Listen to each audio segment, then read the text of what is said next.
Bible says he descended into hell. Bibiri iravuga ngo yagiye mu kuzimu And he took captive aragenda afata umwanzi of the devil, aramuboha of the demons, amadayimoni. and in Revelation, mu byahishuwe the Bible says Bibiri iravuga he has the key of life ngo yatanze ubuzima and key of death, ngo afite urufunguzo rw'ubuzima n'urundi kuzimu, which means nobody can kill us. bivuze ngo nta muntu watwica, No witch, nta marozi, no wizard, nta kindi kibi cyose, because all keys kubereza za mfunguzo are in the hands of Jesus ziri mu Christ. biganza bya Yesu. Listen, Umva. The time you spend moving around, it's enough. Bishop, nagozi umwanya mufita aho hepfo. Bishop, I don't know the space you have down there, Ariko muko Imana abahaye ubuhanuzi. but as God told you the prophecy before, Uzabona abashyitsi muri uku kwezi. that you are going to have the visitors in this month, Abashyitsi mwakiriye. and these visitors you have now, Abashyitsi basanzwe. they are not usual. Ahubwo hano Because here, twebwe twahatumwe n'Imana. we came here by the purpose of God. We came here by the purpose of God.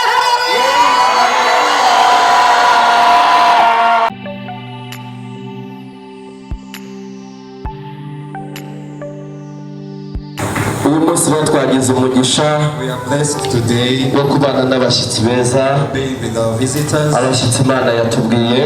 Visitors of blessing. Nagira ngo nemerere umushumba Let me have our pastor atambuke yegere hano imbere come up front here kugira ngo atwakirire abashyitsi to receive our batugezeho visitors, icyo umwuka bashyize ku mutima. so that they will hear what God has put on their hearts.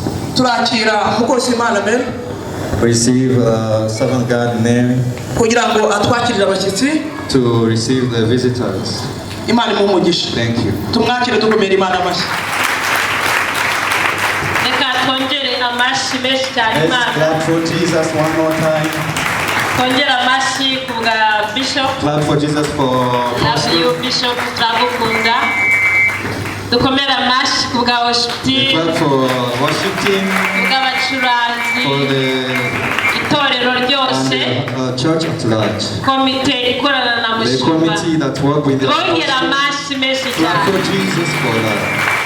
Twongere kandi amashyi buri muntu wese waje mu nzu yitiriwe izina ry'Imana. Inside here.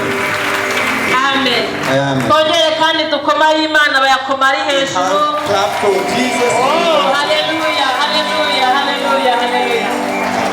Icyubahiro kibi cy'Uwiteka Imana. Glory to God. Njyewe hano ntabwo ndi umushyitsi. Me, I'm not new here. Ahangaha ndi umwana mu rugo. I'm just a common. Igihe gishize nari kumwe na Pastor DR.Appostle. I was with the pastor Berha, Gusa naje mperekeje abashyitsi. but I came with the visitors today. Dufite abashyitsi b'umugisha. We have visitors. Bafite minisiteri They have a ministry iyobora abakobwa. that deals with girls. Abakobwa bakomera Abakobwa muzamura ibiganza byanyu hejuru. Girls, let me see your Uyu hands. munsi Uwiteka yabaziye. Today, God has visited you. Uyu munsi Uwiteka yagize ate? Today, God has visited you. Bwira umugabo ukwegereye ngo pole sana. Tell your neighbor, I'm so sorry.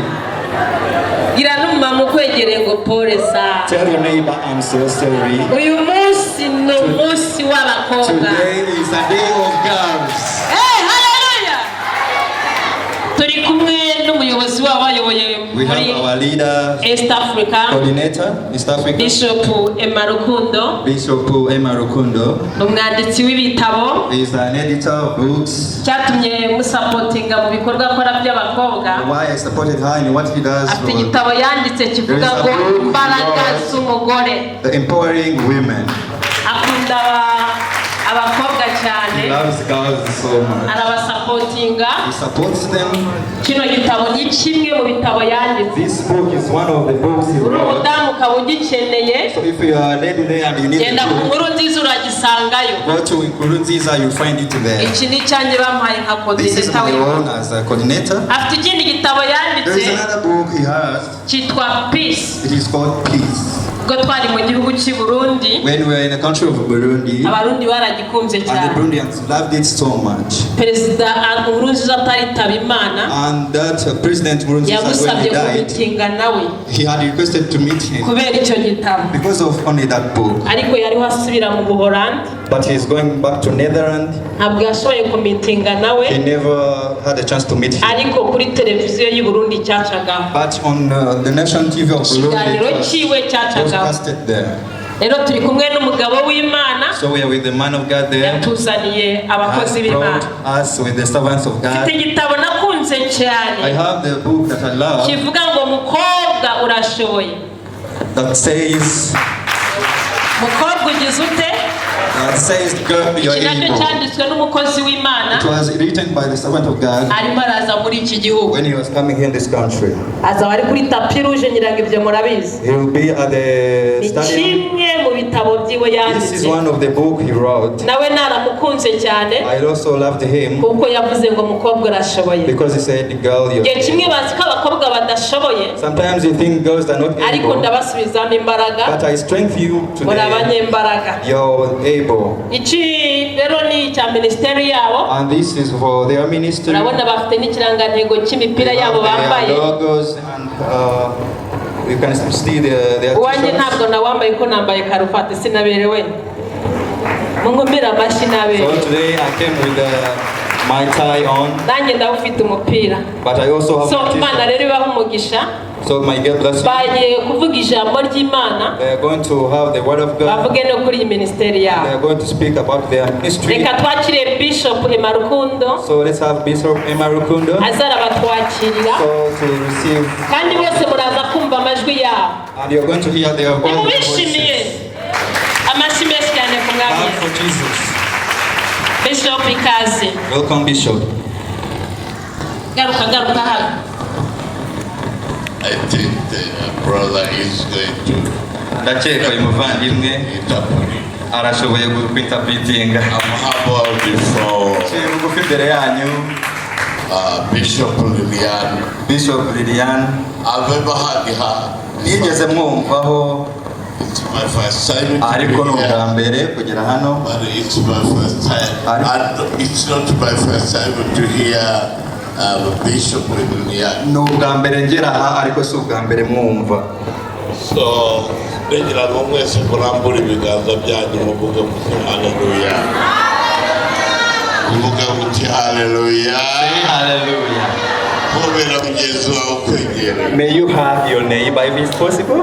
Mubwire muti mwami Yesu ni Tell mwiza. him Jesus loves you. Hari ijambo rimwe gusa mfite. There is only one word that I have Ntaragira ikintu mvuga kuri iyi before I say minisiteri. anything about this ministry. Mva mu modoka hariya nabwiye When I was in the car, I told my God, y'Imana. this is the service of God. Umwuka w'Imana nabwiye ngo genda ubabwire And the Holy Spirit is saying, ijambo. go and tell them, Ubabwire ngo tell them igihe bamaze bazenguruka ku the time they spent moving around, it has come to an end. Listen. Umva. Igihe mumaze The time you muzenguruka spent kuri iyo moving misozi around, muriho kirahagije. it's enough. Bishop ntabwo nzi umwanya mufite aho hepfo, Bishop, I don't know the space you have down there, ariko nk'uko Imana yabahaye ubuhanuzi but as God told you the prophecy ko before, muzabona abashyitsi muri uku kwezi, that you are going to have the visitors in this month, abashyitsi mwakiriye and these visitors you have ari now, abashyitsi basanzwe, they are not usual. ahubwo hano Because here, twebwe twahatumwe n'Imana. we came here by the purpose of God. We came here by the purpose of God.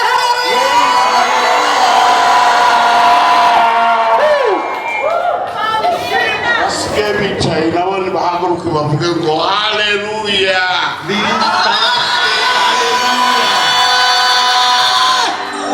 Ese reka duhaguruke tubwire Imana ngo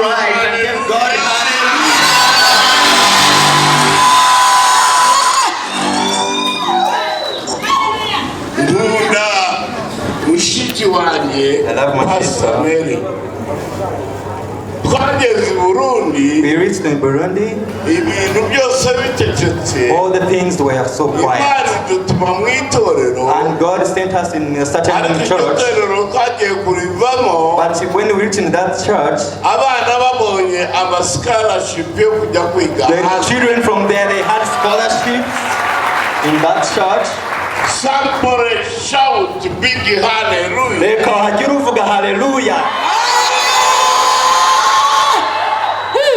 Imana yanyibukije ijambo God reminded me of the word rivuga ngo bazanye inkweto zabo that says barazerekana they brought their shoes and baravuga ngo igihe tumaze mu they say butayu the time we spent in the desert, ntabwo inkweto zacu zigeze zirangira. our shoes are still new. Babaze imyaka mu butayu They spent so many years in the ariko desert, kubera umwami w'Uwiteka but Imana because of God, n'inkweto zabo even their bazanye shoes, ntabwo zigeze they never go torn. zicika. They never go torn. Ubwo inkweto yawe ntabwo iri bucike mu Tell your neighbor, your shoe is not going to be torn.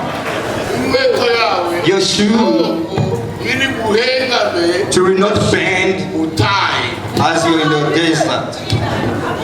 Umwuka w'Uwiteka yerekana ababwira The Holy Spirit says, uzengurutse the umusengera time is spent moving around. ati igihe kirageze This is the right time. I'm taking you mu to the gihugu mwasezeranije the promised land cy'amatano.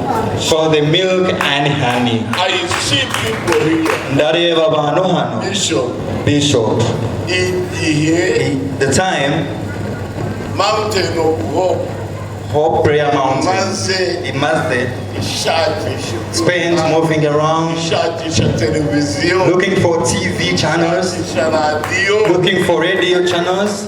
Icyo gihe shira That time is over. That time is over. Enough is enough. kugira ngo ukomeze kubantu haguruka Bwira mugenzi wawe ngo enough is enough. Happy. Niko gahunda zimeze. haguruka imbere. Stand up. Let's all rise. Just a moment. Let's all rise. Iryo jambo Bishop avuze That word, what did she say? Just say it. kubita mugenzi wawe Tell your neighbor. Tell your neighbor like this. enough is Enough is enough. Enough is enough. bwira abantu babiri cyangwa Tell your neighbor. Enough is enough. bwira abantu babiri cyangwa batatu Enough is enough. Enough is enough. igihe cyo kuryama mu kazu The time of sleeping k'icyumba kimwe the small house of one room, inkweto ukaziraza hasi and your shoes, you take them outside. You put a small mattress just there. No, that time is over.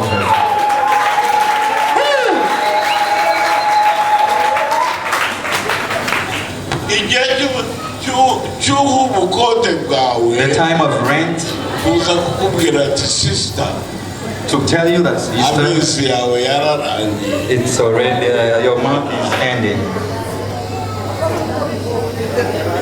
Hari amavuta There is anointing. hari umuntu wumvise ijambo ndimo There is kuvuga. somebody who had the word. igihe cyo kubona aho wari ubereye mu nzu The time of being in that house ukamwihisha and you hide yourself from him or her kugira ngo abanze ajye so that he may pass kugura. and then you do your things. icyo gihe kirahari. That time is over. Komera Imana yacu amashyi. May clap for Jesus for that. kandi umwuka w'Imana And the avugana Holy nanjye Spirit says, ngo hari umuntu utwaye ayo magambo. there is someone who goes home with those words. Yesu yabababajije And Jesus asked them, abaza umugabo wari umaze imyaka 30 and asked the man who has spent 38 yamubajije years, ikibazo kimwe he gusa. asked him one question. aramubaza Asked ati him, urashaka do you kuba want muri iki kidendezi to, Ati simfite umuntu. ati igihe cyose marayika The time whenever the angel akagatagura comes amazi ntabwo changes the water, I don't have anybody to take me inside the water. arajyana atuya noneho rero ikintu Yesu yarakeneye kuri uriya mugore What no kuri uriya the intention that Jesus had about that yego that's to say only yes. ariko rero ikibazo rero cy'abanyarwanda The problem is igihe cyo kubaza cyane you have to question so much. ese baturutse So where they come ese from? ni bande Who are they? icyubahiro inuza igitangaza cyawe kikagenda And your miracle passes you without Yesu being careful. aramubaza ati But Jesus asked ese him, urashaka kugenda do you want to walk away? undi ati marayika And he said, Yesu angel, atoya No. marayika si we shaka kumbwira ubu byareka kubwira ntabwo ushaka kubwira ibibazo byawe I don't want to tell your ariko problem. Yesu But Jesus arimo arakubaza ati is asking you, igitangaza cyawe uyu munsi your miracle urashaka today. kukijyana. You want to go with the home with your miracle today. ntabwo Yesu ashaka ko tubaza ibibazo ngo yewe n'ubundi Jesus doesn't want us to ask so many questions. Explain yourself. wayongereye yabaye ibihumbi 50 This and this. arimo arashaka kuvuga ngo ndashaka kuhinza But for him, he just want to give you that house and you go with it. urashaka kuva muri uwo Do you mudugudu want to have your own house? uta utubije utukandi za banka zisigaye numva ngo zisigaye zigurisha amazu zahaye You abantu also have to explain yourself. There are so bank loans, there are so many things. But for Jesus. yewe umuryango wanjye mu buholandi urabasuhuza I received the greetings from Netherlands, imana yankuye mu burayi irambwira ngo ndashaka gusubira iwanyu God took me from Europe and brought me back home and said, I want you to go back home. maze kugera hano When I reached here, abantu imana imaze kumuza nabo and people that God has connected me to, bataranaza bari inyuma y'aba that ngaba are behind there that are not yet nuko here, bashaka ko kuwa mbere kugera ku cyumweru tukajya tubabazanira they want us from Monday to Sunday to go and bring them. ni bande bashaka abashyitsi Who wants visitors here? biyicarire Sit down, have your seat. uyu munsi rero Today, yewe ntabwo naje hano Me, I never- ngiye kumusanga bishop I never come here for the help of wewe ushakira intebe aho uzajya nicariramo Find me actually. agiye kumusanga tumushakire intebe Just ikomere imana a yacu member. From now, I'm a member of the church. amen ndashaka kuba umurongo wo kunyuzamo I want to be a channel. bose mbona bafite umugisha w'imana uzajya waza I want to be a channel of a blessing to this church. uyu munsi rero And today, twaje hano we came here uyu muryango for this organization witwa called Master Key. Master Seed. Master Seed Master Seed. ni ijambo ryabanje It's a word kuvugwa that generated n'umwami Yesu igihe yacaga by Jesus Christ. akabuto ka sinapi muri bibiri By the where he said the mustard seed in the Bible, uyu muryango This organization, ufite umwihariko it has its unique objective umutwaro to have the burden kubwiriza to preach no guhugura and to train to rirana muri mu kinyarwanda ryitwa zitateganyijwe oya kumenyekanisha okay ndaza kubyibuka ni nko guhugura ariko gukangurira abana b'abakobwa kumenya to encourage young girls no kumenya ukuntu bakwitwara how they should take themselves, protect themselves. cyane cyane abana b'abakobwa bari mu mashuri Young girls who are in school, ya secondary school like secondary schools, n'abana b'abakobwa the young girls, batishoboye those that are poor, bimwe baba bashaka they have some program, bashobore kubigeraho they are unable to solve it kubera ubushobozi because bukeya of poverty. urungano hari urungano rw'abana b'abakobwa There is a certain level of young girls. kimwe na kimwe barimo gushukwa bakajya mu bintu batakagiye. There are certain girls that are going to bad things because of poor life. Abo rero So those are the ones, the reason why we are here. Imana yahamagaye God uriya called mukozi w'Imana brother Innocent. the brother Innocent. God called him. Nahaguruke mu May you murebe rise stand at up the moment so that you can see. na brother Charlie And brother Charlie. nibaze hano. May you please come up front. Please just come up front. Imana yabahaye uyu God gave mutwaro them this burden. batuye muri Amerika. They are from USA. Niho uyu muryango watangiriye. This is where the organization is. Bamaze kugeza muri Amerika no muri Uganda. We're now in Uganda. Bageze muri Amerika no muri Uganda. And from Uganda, Imana God irababwira iti told them, u Rwanda n'u Burundi Rwanda and Burundi, nabo they barabakeneye. also need you. Noneho njye nta bindi byinshi. So me, I have no more words. Yewe na sister Mary Me Murata. and my sister Mary, Mary yakoze kuko yatubereye umuryango. because Mary, thank you that you've been the channel for us n'uru rusengero na and this Bishop church, and you connected us to. turagushimiye. We thank you so much, Mary. Noneho rero So, uyu mwanya in this very moment, utabike mu minota a baduhaye few words, a few minutes, ndagira ngo I want abakozi b'Imana. I want to give the word to these servants of God. I want to appreciate you so much. Ndashaka kubashimira cyane. I want to appreciate you for this dream. Ndashaka kubashimira kubwiriza inzozi. And I feel Kandi kumva yuko umwuka wera that through your ministry, binyuze muri ministeri yanyu, through your dream, binyuze no mu nzozi zanyu, many girls in abakobwa Africa benshi bo muri Afurika are going to be blessed. bagiye guhabwa umugisha binyuze muri mwewe. Yitwa brother Charlie. He's called the brother Charlie.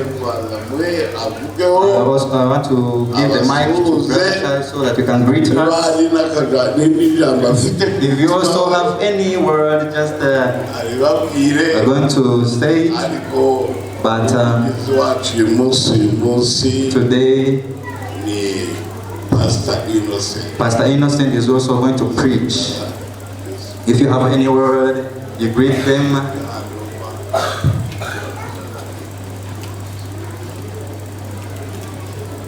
Praise God. Hallelujah.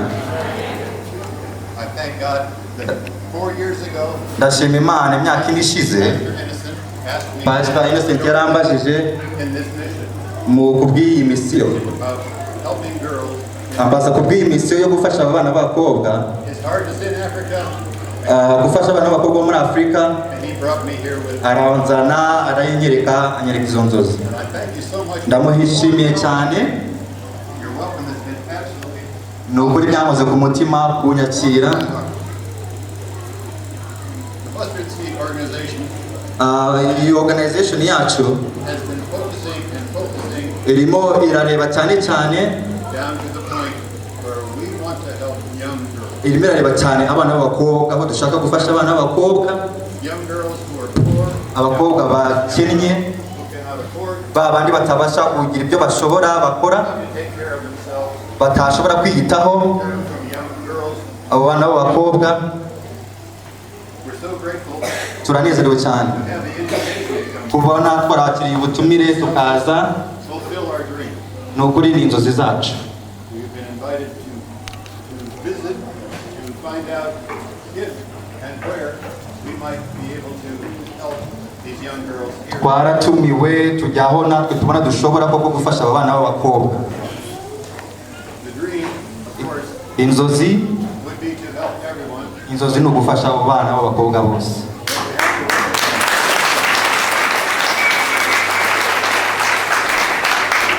It's been my pleasure for 4 years ni by'agaciro kenshi kubw'iyo myaka ine yose tukireba kuri izi nzozi z'umwana w'umukobwa. Twari tumaze igihe kinini dukorana nawe, tujya muri Uganda, tujya kureba abana b'abakobwa kugira ngo iyo organization yacu ibashe gukemura ibibazo nk'ibyo ngibyo. Kuva navuka nkiri muto navutse numva ko nzafasha abantu runaka, niyo mpamvu nakurikiye inzozi zanjye numva ko ngomba gufasha abana b'abakobwa. So ndabashimiye kandi Imana ibamahoro ibahe umugisha. Amen.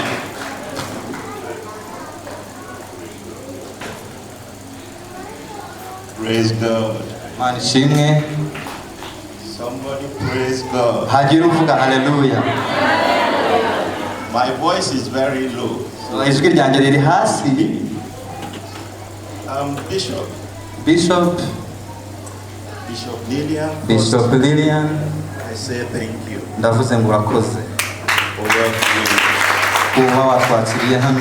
Thank you. You have an amazing ministry. Urakoze kandi ufite ministeri iteye ubwoba. Spirit of God is here. Kandi natwe twahageze twumva ko umwuka wera ari hano.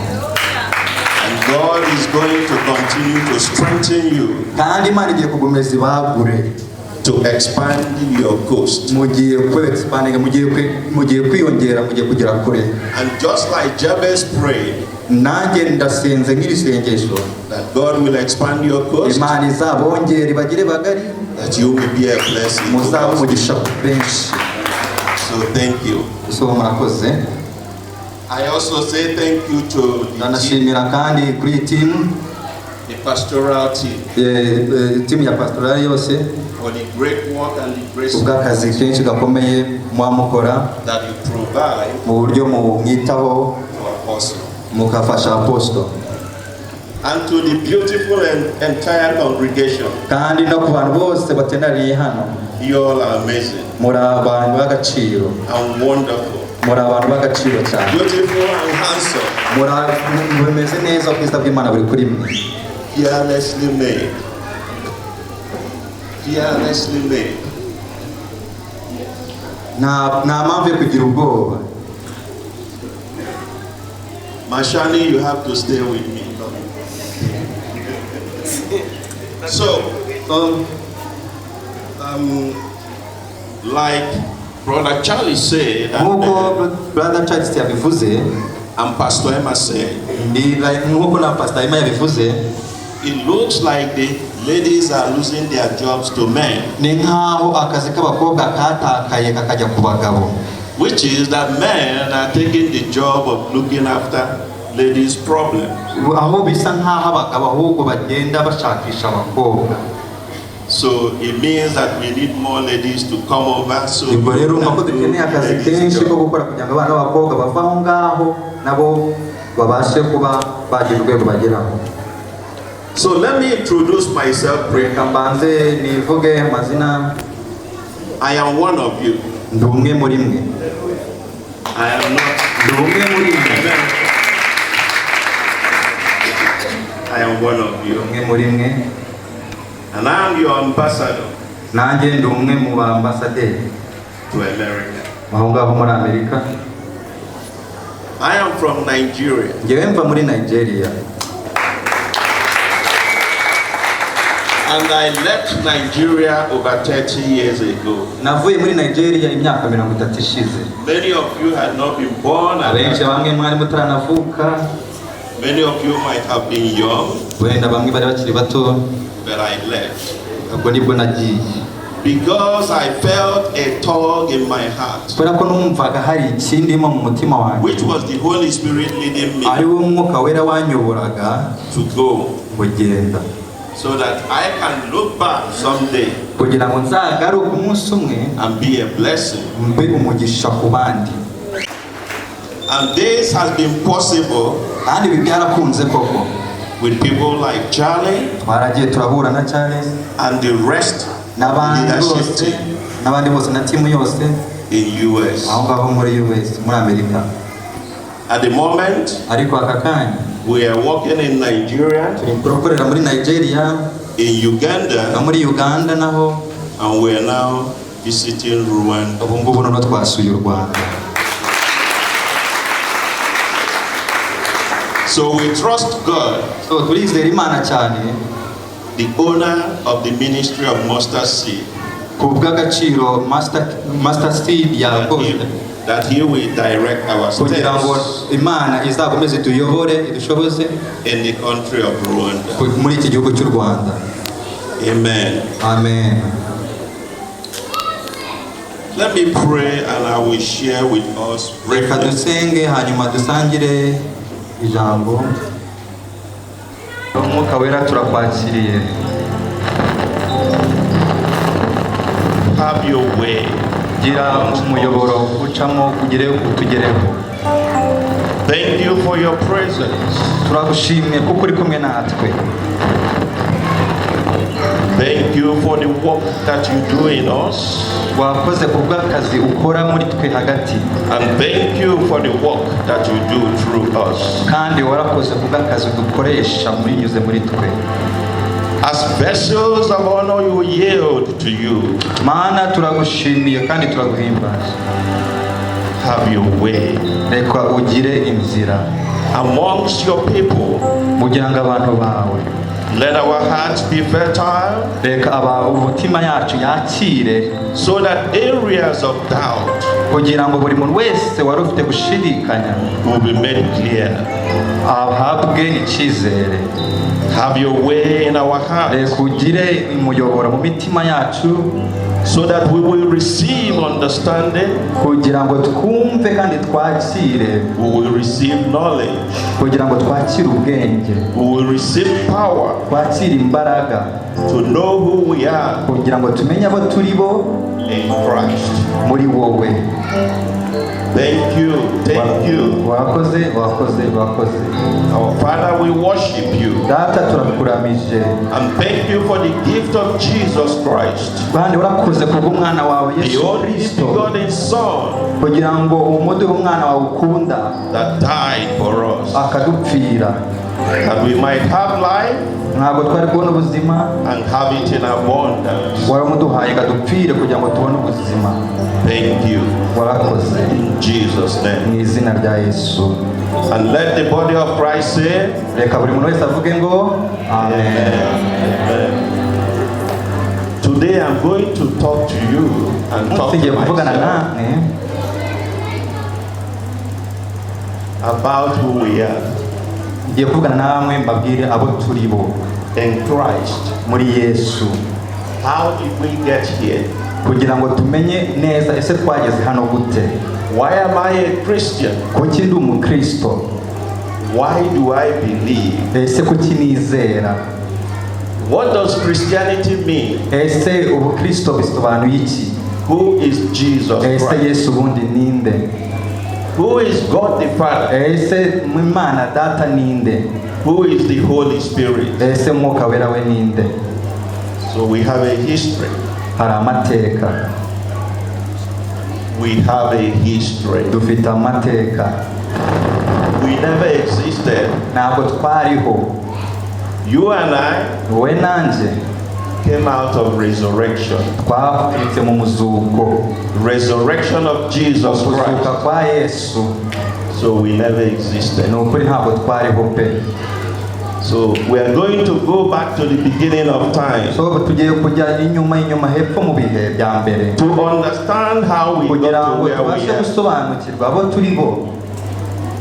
There was a man Hari named umugabo. Adam. Hari umugabo witaga Adamu, And Adam had a wife. kandi uwo Adamu yari afite umugore. The wife came off of Adam. Uwo mugore yavuye muri Adamu. God declared in his word and said, let there be light. Imana iravuga ngo reka habeho urumuri. So he spoke everything into We it. yaravuze gusa. And then God molded man. Imana irabikora. And that man was named Adam. Imana irema umuntu imwita Adamu. Out of Adam came Eve. muri Adamu havamo Eva. Out of the entire world, out of God, mu Mana the entire world. muri uwo muntu havuyemo isi yose. So everything buri kintu cyose is contained in God. byavuye aho ngaho muri ubwo bumana. And God also gave us hanyuma n'Imana iraduhereza ngo an indication through Adam tegeka Adamu ngo that everything we need buri kintu cyose dukeneye also is in us. bigomba kuva muri twe. And that was the glory that God gave ubwo nibwo bwiza nicyo cyubahiro Imana yahaye umuntu, that we will dominate the world, kugira ngo tuzayobore isi, that we will live like kings, kugira ngo tuzabeho nk'abami, that we will live like priests, kugira ngo tuzabeho nk'abatambyi, that we will know no bounds, kugira ngo ntituzagira imipaka, that we will commune with Him all the time, ahubwo tujye duhora dufite iyo Mana, dufite umwuka wera ukorana natwe, that we will be like God. ngo tuzabe nk'Imana. But man fell. Ariko Imana umuntu arabinanirwa.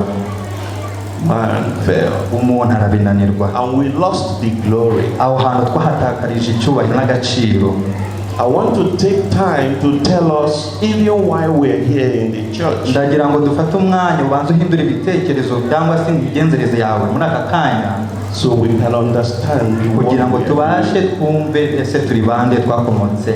We can understand why we come to church. Wabasha gusobanukirwa impamvu tuza gusenga. We can understand why we pray to kugira ngo God. dusobanukirwe impamvu dusenga.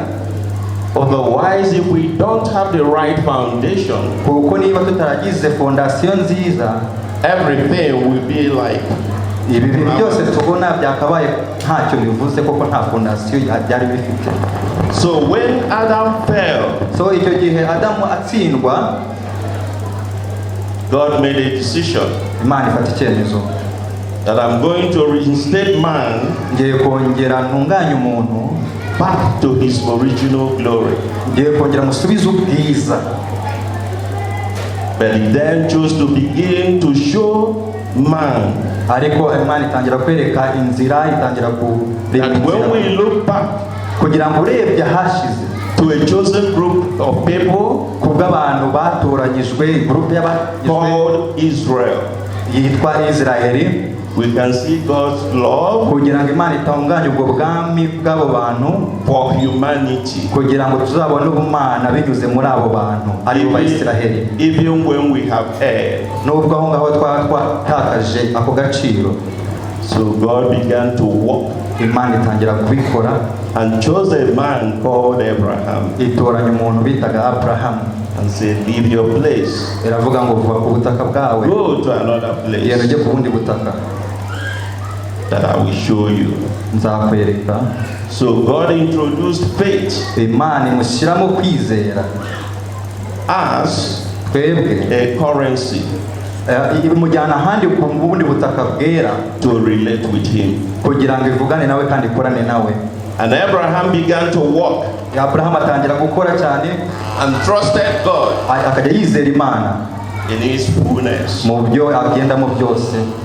Abraham failed. Abraham yateshuka, Abraham stayed in faith. akaguma yizera, But God, ariko Imana, but God's faithfulness ariko ubwiza bw'Imana to him kuri we never failed. ntabwo bwigeze bucogora. So God continued to walk, Imana ikomeza ikorana nawe gutyo Abraham, and Abraham began to have descendants. hanyuma Abraham agira abuzukuruza, And the descendants began to walk with God also. abo babuzukuruza nabo bagenda bakorana n'Imana muri ubwo buryo. They also failed. Ariko nabo bakajya bateshuka, They also made mistakes. nabo bagiye bakora amakosa menshi, But God's faithfulness ariko ubwiza bw'Imana was with them. bukagumana nabo. Along the line, Kuri uwo murongo nyine there was a harlot. hari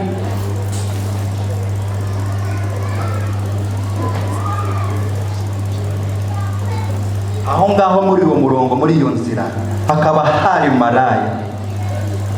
And the name was Rahab. uwo muntu yitwaga Rahab. She was a harlot. Yari malaya. But God did something amazing. Ariko Imana yari ifiteho umugambi. That through Rahab, Ariko ngo muri Rahab, Jesus Yesu will be one of the azavamo aho ngaho nyine of Jesus Christ. kandi akazaba Yesu Kristo. So we can understand that God is amazing. Aho niho wasobanukirwa ko Imana ishoboye. That God's love knows no bound. Ko Imana idafite imipaka. And we can put him in a cage. Imana ikora icyo yibwiriye gukora nta. That's why he described himself. Niyo mpamvu yimenyekanishije ubwiwe. I am that I am. Nduwo ndiwe. We can put him in a box. Ntabwo wabyumva. So Jesus came. Naho rero Yesu araza. He came to save us. Yaje kuducungura. The Bible says, for God so loved the world Bibiliya iravuga ngo Imana yakunze cyane abari mu isi that he gave his only begotten son, bigatanga umwana we that whoever believes in kugira ngo him umwizera wese will not perish ntazarimbuke but have everlasting ahubwo life. azagira ubuzima buhoraho. Is everybody following the story? Muri iyi story muri kuyumva? Is it difficult? Ese biragoye umva? Is it easy to understand? Ese biroroshye kubyumva? Muri kubyumva? So why is Jesus Ese kubera iki Yesu the begotten son? umwana w'ikinege? The Bible describes him Bibiliya yo imuvugaho as the express image of the Father. imuvugaho nk'ishusho The y'Imana. Bible talks of God Bibiliya ivugaho Imana that he is a spirit ngo ni umwuka and no man can see him. kandi nta muntu wamubona. So God made a decision Imana ifata icyemezo to put all of his essence kugira ngo ifate uwo mwuka mu mana bwayo in a body. kugira ngo ushyire mu muntu, And that body is called Jesus kugira ngo Christ. ayitwe Yesu, And sent him to this world. kugira ngo imwohereze mu isi. But there's something amazing about him. Ariko hari ikintu gitangaje kuri Yesu. He says he was not born of a woman. Ntabwo Of a yigeze man. avuka ku bw'umugore cyangwa umugabo. He was not born of a man, Ntabwo yigeze avuka ku bw'umugabo, but born of the seed of God. ahubwo yavutse nk'urubuto rw'Imana mu mugore.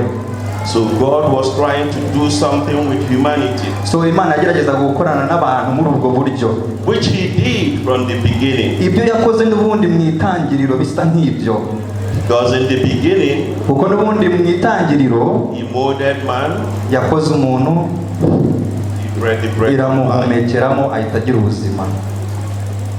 In the New Testament, Mu isezerano rishya naho Jesus did something Yesu nawe yagize icyo akora to the apostles. kuba intumwa ze, He breathed on them. yahumetse muri bo, Receive ye the Holy Spirit. mwakira umwuka wera.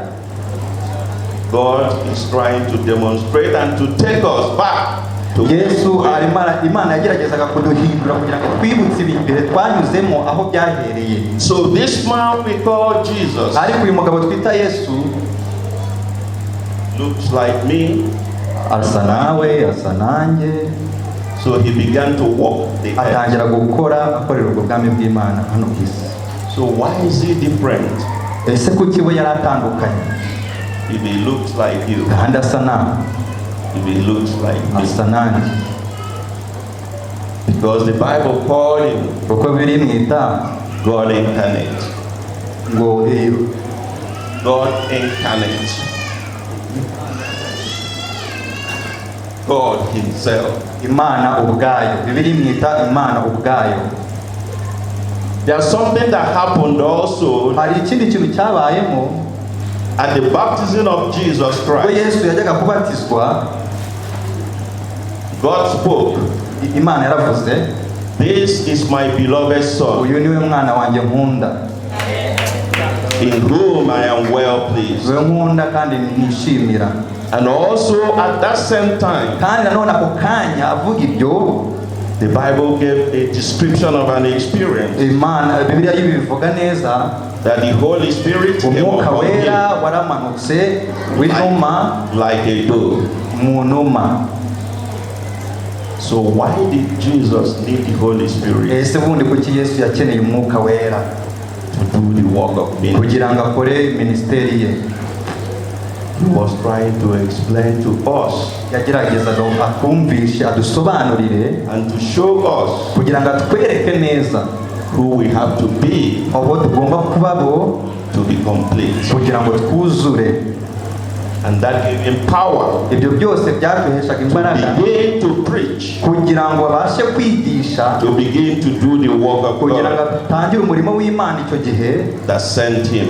kugira ngo akore umurimo wamuzanye.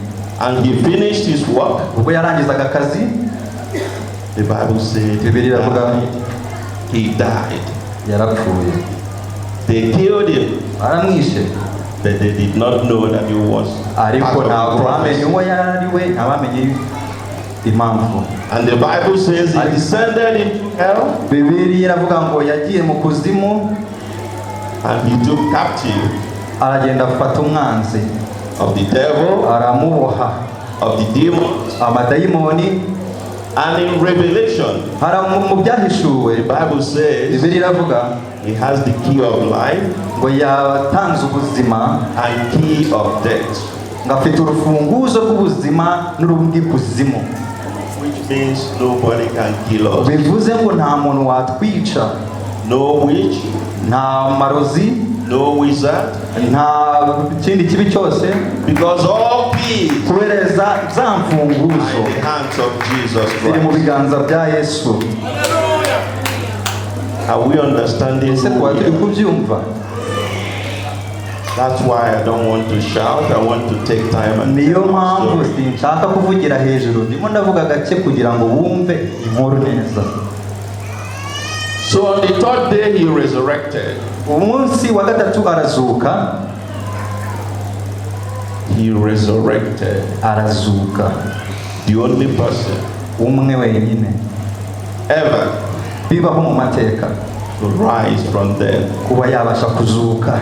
And when he rose, Kandi icyo gihe azuka again he walked the earth. nabwo yarongeye akomeza ministeri yiwe, He ate with the disciples. yabanye n'intumwa ziwe, He blessed them. asangira nabo ifunguro, He talked to them. arabavugisha, arababwira, And finally he gave a promise. arangiza arabahereza n'isezerano. He said, as I go, Nubwo ngiye, I'm going to send another one ngiye kohereza undi muntu who will be in you. uzabana namwe. He said, I will never leave you. Sinzigera mbasiga, I will never forsake you. sinzigera mbahana. And Jesus left. Ubwo rero Yesu ahita yigendera. So we are his ambassadors. Niyo mpamvu turi abambasaderi ba Yesu, Because we have believed. kuko twabashije kwizera, Because we trust him. kuko twamwizeye, Because we accept every of his word. kubera ko twizeye, twizera amagambo ye n'ijambo rye. Jesus was never demanding, Mu kuri Yesu ntabwo twari tumukwiye, except for one thing. uretse ikintu kimwe. He said, if you love me, Yaravuze ngo nimba munkunda, obey my commandments. muzakurikiza amategeko yanjye. So can I be a Christian Ese ntabwo umukristo noneho ra without obedience umukristo ntubaha amategeko y'Imana, to the words of Jesus Christ? mu ijambo ry'Imana? The Bible says, Bibiliya iravuga, how can you say that you are the light, kuki wavuga gute ko ufite urumuri that you live in darkness? kandi uba mu mwijima? So as newborn believers Nk'abantu bakiriye Yesu nk'umwami n'umukiza, that came out of resurrection tukaba twaravuye muri uwo muzuko of Jesus wa Christ, Yesu Kristo, that's why we are described. niyo mpamvu twabashije gusobanukirwa. If we believe, Niba twizeye, all things have passed away. ibindi byose biratungana. Say, behold, Baravuga ngo mwitegereze, now aka kanya everything buri kimwe cyose has become new. bibaye bishya.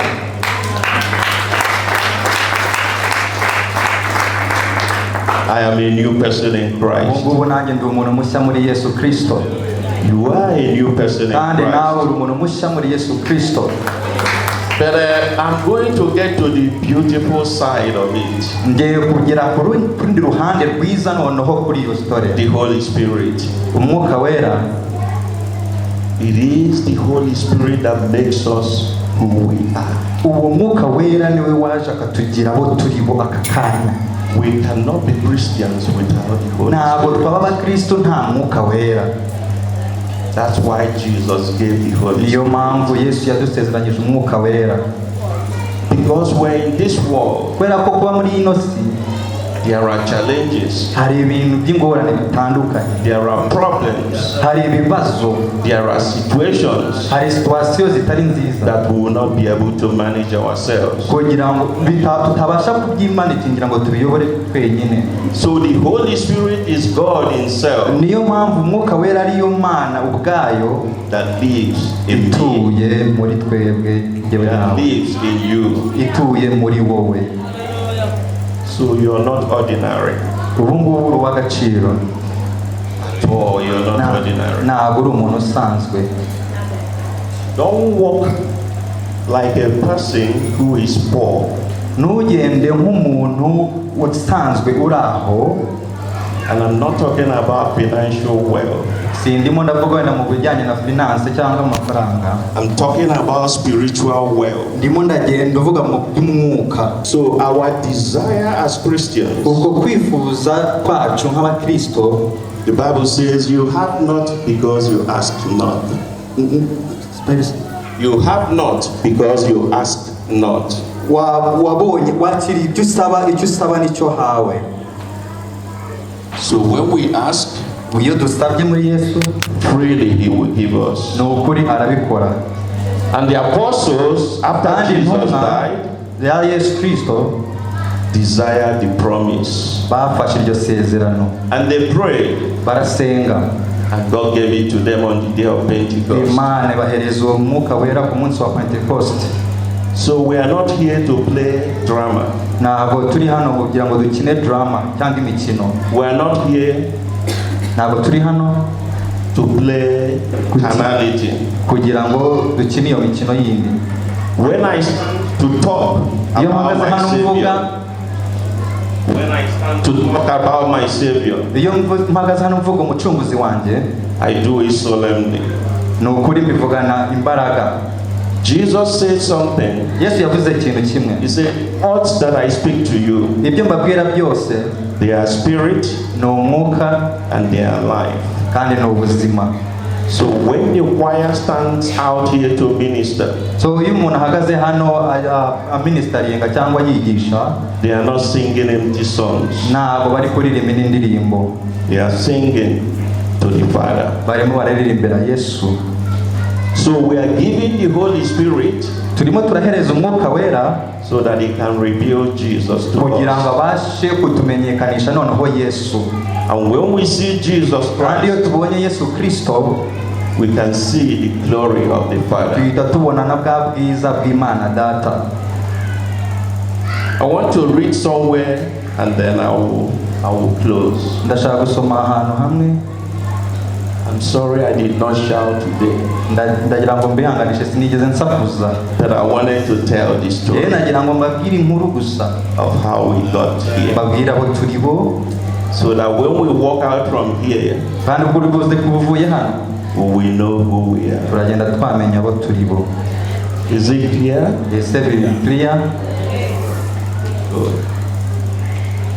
This is Apostle Paul. Uyu ni Apostle Paul, intumwa Paulo. And Paul was one of the apostles Kandi Paulo yari umwe mu ntumwa that never died. utarigeze upfa. Because he was heavily anointed. Kubera ko yari yarahawe yarasizwe amavuta, At some point, mu rugero ahantu hamwe they wanted to kill him. bashakaga kumwica, And he was put kandi yari umuntu mwiza, inside a boiling oil. kandi yari ahawe yarasizwe amavuta. Close the top.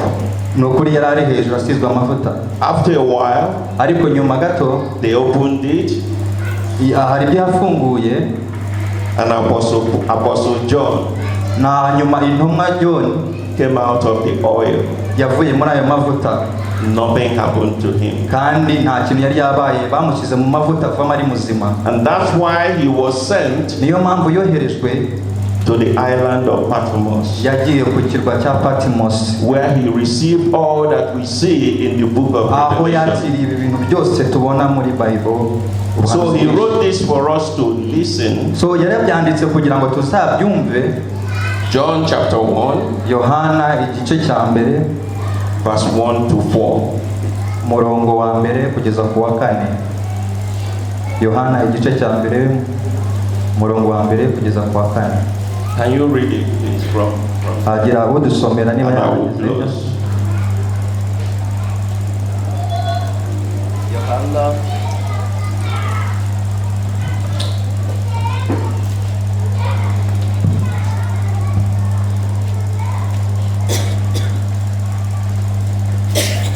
Yohana, ubutumwa bwiza uko bwanditswe na Yohana igice cya mbere, turasoma duhereye ku murongo waho wa mbere.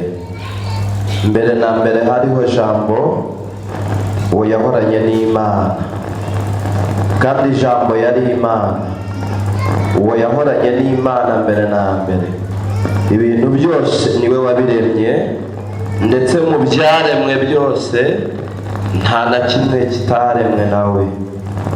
Muri we harimo ubugingo, kandi ubwo bugingo bwari umucyo w'abantu. Amen. Amen. So this was John's testimony. Uyu nguyu iri ngiri ryari ishimwe rya Yohana. John had an experience, Hari ibyo yanyuzemo, hari ibyo yaciyemo.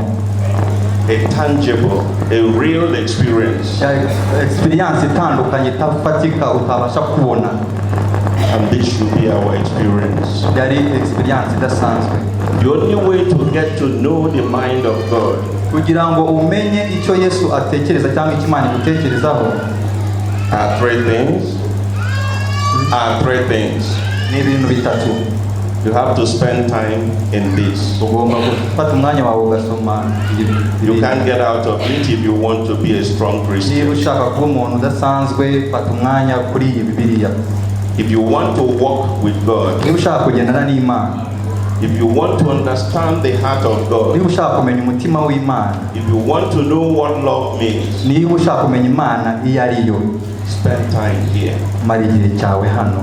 The more you spend time here, Uko umara igihe cyawe kuri iyi Bibiliya, the more you become like God. ni uko usa n'Imana, wisanisha n'Imana. Number 2, Icya kabiri, spend time in prayer. guma igihe cyawe usenga. Spend time in prayer. Mara igihe cyawe kinini usenga. Number 3, Icya gatatu, desire to have the baptism of the Holy Spirit. ifuze kubatizwa mu Mwuka Wera. That is our guarantee Iyo niyo garanti to walk this earth. kugira ngo uzabeho muri iyi si, To be empowered in any way. kugira ngo uzashobozwe mu bihe ibyo ari byo byose. And it is that Holy Spirit Kandi muri uwo Mwuka Wera, that is leading Apostle Liliane. uwo Mwuka Wera akaba ari nawe uri kuyobora Apostle Liliane. So I thank you all for listening to me. So ndabashimiye mwese kunyumva, gufata umwanya wanyu, And I pray that the little story, kandi ndasenze cyane ngo kubw'iyi nkuru, our story that I have told you, iyi no story mbabwiye, will stay in your heart, tugumane nayo mu mitima yacu, so that you can understand who you kugira are ngo ukomeze usobanukirwe abo turi bo, and never fear. kandi ntimuzagire ubwoba.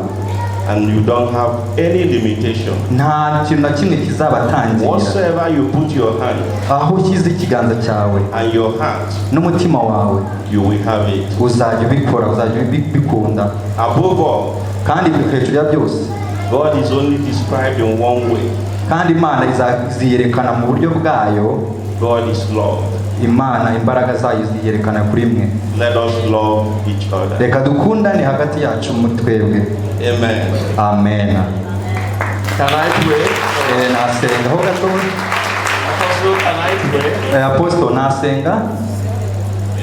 Apostle Can I pray? yasenga. Okay.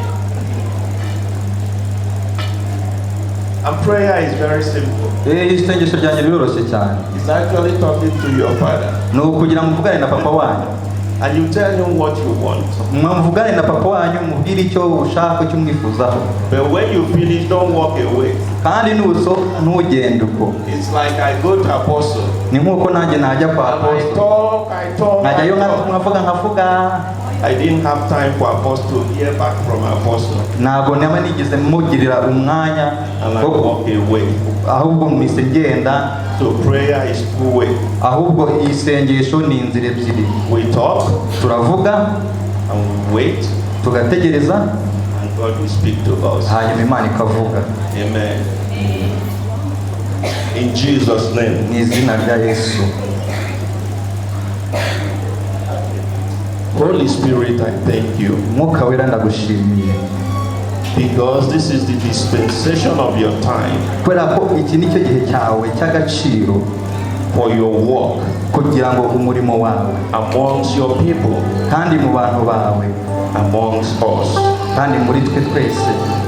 Thank you for our lives. tugushimiye kubw'ubuzima bwacu. Thank you for bringing us to church today. wakoze kutuzana mu nzu yawe uyu munsi. To be blessed. kugira ngo duhabwe umugisha. Thank you for Apostle Liliane. Ushimiye ku Apostle Liliane. For the empowerment you have put in her. ubwo imbaraga n'umwuka wera wamushizemo. To shepherd your people. kugira ngo abashe kuyobora abantu bawe. Dear Holy Spirit. umwuka wera.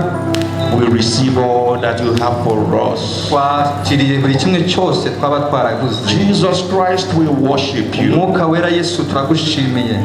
Because you are our King. kuko uri umwami wacu. Because you are our priest. kuko uri umutambyi wacu. We give you all the glory. turagushimiye cyane. We give you all the honor. tuguhaye icyubahiro. We give you all the adoration. turagushimiye tuguhaye ikuzo. Thank you because you have said and declared warakoze kuko wavuze kandi bikaba. that every power that God has given unto you, kugira ngo imbaraga zose wadusezeranyije, you have given to us. waraziduhaye. Thank you for making us to understand wakoze kutwumvisha through you kugira ngo tumenye uwo uri we. who is the gospel, kugira ngo dusobanukirwe who ijambo. is the good news, kugira ngo dusobanukirwe ijambo rya nyaryo. that God loves us ngo Imana idukunda as He loves you. nk'uko nawe igukunda. Therefore, we receive God's love. kubw'ibyo turakiriye icyubahiro cyawe. We hold on to it kandi turacyakiriye unto eternity. mpaka ibihe byose. Amen. Librasonda gaba. Lebronsoki brasonda zigranda. Mantegosko libragasonda zinga. We bless you. We honor you. Librozinga librosonga. Dear Holy Spirit, thank you. mwuka wera wakoze. Because this one will stay. kubwo aka kanya You will stay. ino si tutuyeho. Yes, thank you for the witness. turagushimye mwami aho twagenze That it nabi. will bear fruit in our hearts. ukaba waraduhaye imbaraga mu mitima yacu. And that fruit will grow. kandi wateye urubuto mu mitima yacu kandi ruzakura. Grow into God kind of faith. kandi turakwizeye muri uko kwizera kwacu. Thank you for talking to us today. wakoze kuvugana natwe uyu munsi. And to you be glory. kandi kuri wowe icyubahiro. To you be honor. ubwiza. In Jesus' name. mu izina rya Yesu. Amen. Amen. reka dukomere Imana amashyi menshi cyane. Let's give a round of applause to Jesus.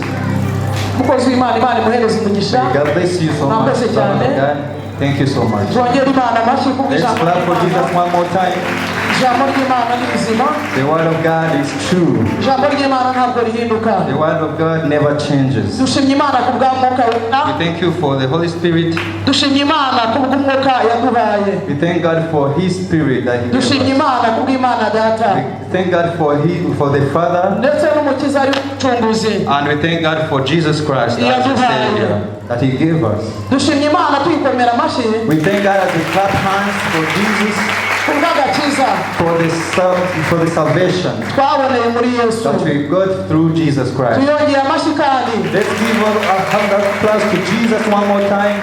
kuko yatwimenyekanishijeho, because he described himself to us, tukamenya ubuntu bwayo. and we got to know him more. Ndashimira abakozi b'Imana, I think the pastors, nk'umushumba w'itorero, as the apostle of this church, n'abo dukorana, and those that we work together, n'itorero ryose, and the congregation, tuzamuye ibiganza tubasabira we umugisha. raise our hands and we ask Jesus for the blessing. Mwakoze kuza, Thank you for coming. tubasaba iki? As we request you this, Kubwo gufasha ndetse no kwita ku bana b'abakobwa, as to empower the young girls, twifuzaga yuko we request that twaba abafatanyabikorwa to be the partners of muri iyi organization yanyu. this same organization. Mubitwemereye If you allow that, kandi mukadufasha, and you are going to help us, twari twaratangiye kugera kuri bimwe we had reached at some stages ku bigendanye n'abana b'abakobwa. according to the young girls, empowering the young girls. Ntabwo twari tuzi ikiri imbere, We never knew what is going to come, kuko nta kindi, nta rundi rufatiro rundi twari twegamiye because we never had another foundation, usibye wa Kristo mwatubwiye nyine, just only Jesus, kandi twamenye, and we know him. twumvaga hari ikintu ibyo ari byo byose We knew there might be something kizaza that will come, gisatira umwana w'umukobwa approaching a young girl ku musozi w'ibyiringiro. at this church, Opera Mountain Church, Turabategura, and we are preparing them. tubashyira hamwe, We prepare them and we put them in tubabwira place. Imana We preach to them mu bukene, in poverty, mu bushomeri bwinshi, in unemployment, mu batagira aho baba, with those that are homeless, mu barya bigoranye. and those that are it's not easy to eat. Tubabwira gusenga gusa, We preach them to pray, ariko twumva hirya yo gusenga hari ikintu. but we felt that one time there is something else coming. Tuzamure haleluya, May you say hallelujah. Imana izatuzanira And we knew God was going to bring other people ku bana bacu to b'abakobwa. our young girls. Bityo rero So for that reason, twasabaga ko we request that. twaba mu banyamahirwe. We request you just to be part of the Imana yabatumyeho part of you. God sent you to us ku bakobwa banje for our girls. mu kuba muri Opera Mountain. So our girls from Opera Mountain, we request that they will also be part of you, Mukazagira icyo mukora so that we will also think about them mu bakobwa bacu. and support them. Barahari, I know they are there out there. reka mbasabe bahaguruke bahagarare ku maguru If they are yabo. there, may you all rise when we see you. Abakobwa muhagarare ku All maguru yanyu. girls, please rise up. Abakobwa bacu muhaguruke muhagarare ku maguru May all yanyu. girls rise up. Ngaba abakobwa bacu These are our girls. kandi banyu, And yours, tubasaba ngo mubakoremo umurimo so that you may do the work of God through them. utari mugufi ahubwo muremure. And it is going to be a long-term work of them. Turabashimiye imbere And we thank y'ibyo. God for that. Imana ibahe umugisha. May God bless you. Ibindi turabiganira We are going to talk more after this, mbere y'uko mugenda. before you leave. Reka tuvuge ngo merci d'avance. We say thank you in advance. Imana ibahe umugisha. May God bless Ayo you. mashyi yanyu ari hehe mwebwe? Badusengeye, They prayed for us.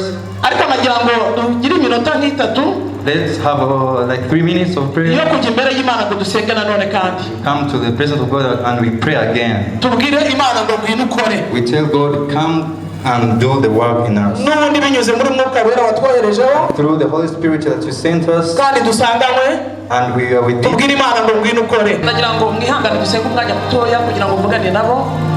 Ye Imana yaransuye mu nzozi. Imana irambwira ngo ninegure umushinga w'abana b'abakobwa ngo ndetse n'abakobwa babyariye iwabo. Fata amasengesho y'iminsi 3 ndabivuga bukeya kugira ngo ntamara umwanya kuko baragira ngo tuvugane tunajyane. Sibyo? Nzabwiriza ku cyumweru mwihangane abari baje gusengerwa no kumva Imana ivuga niba ngibi ni ubutumwa bw'Imana. Ndangije mfata impapuro mfite ibintu byinshi ndandika mwiyereko nari mfite byinshi cyane ndandika, ariko nkabona umubare munini w'abana b'abakobwa n'abagore babyariye iwabo ngo bari ahantu hameze nk'umuvumo barimo barira, ariko ngo mbona umuntu amuhaye urushundura ngo ningende ndobe, nkaho nazanyemo amafi nkazana ba bantu bakora muri bwa buvumo kandi ngo mbahanagura bari baratonyaguritse basa nabi barimo bagonga. ariko nkabona uwo mvanyeyo nkabona arimo araseka. Imana irambwira ngo nimbasengere ngo kandi ngo nandike ibyo imbwiye, irambwira ngo ukwezi kwa 9 kutararenga izabisohoza. Reka dukomere Imana amashyi. Haleluya. Amen. Aba bantu ntabwo nigize ngira na gahunda ndende nabo, gusa nari maze iminsi mu masengesho ngiye kumva ngo barampamagaye. Bari bafite ahandi hantu bagombaga kujya, Imana irababuza. Imana irababwira ngo binyuze muri uriya mukobwa ngiki Imana ivugira muri we ngo nicyo bari buze gukora. Aravuga ati ngiye kuva mwaza numvise umwuka anyemeza kujya kwa Apostle Liliane, anyita bishop, ahita amamagara. Amaze kumpamagara, Imana irambwira ngo hari inzira inyujije muri abo bantu. Haleluya. Hari ibintu byinshi rero bambwiye kandi tugiye kuganira. Mukomeze musenge, Imana iri kumwe natwe. Abagore n'abakobwa n'abagore babyariye iwabo, maze iminsi mbibwiriza nkababwira ngo Imana iri kumwe namwe kandi ngiye gukora ikintu gishyashya muri mwebwe. Munkundire dusenge Imana. Zamura ibiganza imbere ya Imana, mvuge ngo Mana Data, ndi imbere y'amaso yawe. Iki cyumweru ngenderere ukora igitangaza mu bugingo bwanjye, umpindura igikoresho kizima cyera kandi Imana gishimwa nawe. Imisozi iri imbere yanjye irarumbaraye cyane, ariko nakiriye ihumure kubera ko Imana iri ku ngoma. Mu izina rya Yesu nakiriye kunesha gukomeye guturutse mu biganza byawe. Mu izina rya Yesu iki cyumweru cy'imbere umbere amaboko, umbere Imana.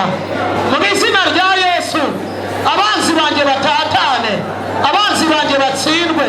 Mu izina rya Yesu Mana usibe imyenge n'imyoro, ntambukira ahantu humutse, ngenda ndi umusinzi kurushaho kandi ngenda ndi umurwanyi, mfite ibirwanisho byahogeze kuko uri Imana ishobora byose. Nakiriye umugisha, nakiriye ubutabazi, nakiriye agaciro, nakiriye icyubahiro kivuye ku Mana Data wa twese. Tugirire neza, turwanirire, turengere, twiteho kandi dutsindishirize. Urakoze kuri Imana yumva. Nakiriye umugisha wanjye muri iki cyumweru cy'imbere uhera aka kanya mu izina rya Yesu. Amen. Mana Data wa twese mu Imana ikomeye, uri umunyembaraga nyinshi kandi uri umutabazi. Nta yindi Imana ihwanye nawe mu isi no mu ijuru. Izina ryawe rihabwe icyubahiro. Natuye kunesha ku muntu wese wateranye, natuye imbaraga n'umugisha, amaboko akomeye nababeho, cyubahiro cy'Imana kibafunike kandi kunesha k'Uwiteka kubaho iminsi yose. Natuye gutabarwa, reka gukora kw'Imana kubaho imbere kandi icyubahiro cy'Imana kibaneshereze, buri wese yakira inzira no gutabarwa. Natuye agakiza gafatika ku muntu wese wateranye mu izina rya Yesu. Nuko Imana aganze mu izina rya Yesu, kiganza cy'Imana gikore mu izina rya Yesu, maze kukura umwami w'abami turengera iteka ku manywa na nijoro. Urakoze kumva gusenga mu isi no mu ijuru. Tubere Imana mu izina rya Yesu. Amen.